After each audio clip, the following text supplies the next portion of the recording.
บ่สีท่านได้ลงน้ำกันได้ปีกปลาก่อนเลย โอ้มาหากินปลาอันนี้จะว่ามาหากิน กินก่อนเนี่ยจะ มาได้กินก่อนเลยมันคือหมูแล้วเราต้องกินก่อน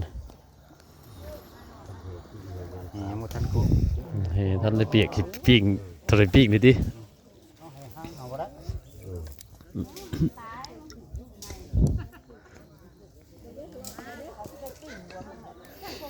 โป่งไปทางนั้นก่อน ไปทางไหนบ้านนี่ โอ้ขึ้นไปพูด เออไปยายกันไว้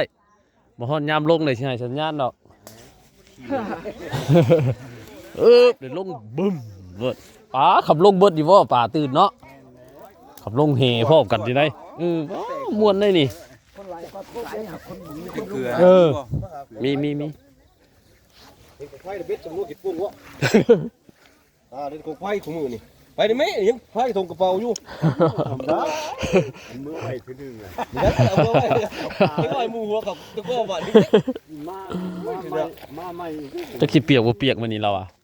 ว่าคือกันมือบ้านนี่เอามือไว้ที่นี่เลยคนนึงต้องหาบ้างผู้โดคุณ ปิ้งก่อน แต่ว่าหนูว่ายังไงคือได้แต่ว่าอีเท่ น่าแล้วบ่ได้ยากได้ทันได้ลงน้ำก็ได้โทรได้ปิ้งเนี่ยกินก่อนได้ติเต็งนะ เปิดถึงห้องพันสามตัวพุ่นเลยมันก็หาบ้างน้อยหมู่เดียวมันก็ไปนะยุดอีได้คนนอนตั้งควงเลยจะหาห้องพันสามตัวน้อยๆผู้ไปเอาผู้รอบก็ไม่ได้จะหรอกที่กินบ้านไหนกับพ่อปลาน่ะได้ปลาได้นี่ได้นี่ได้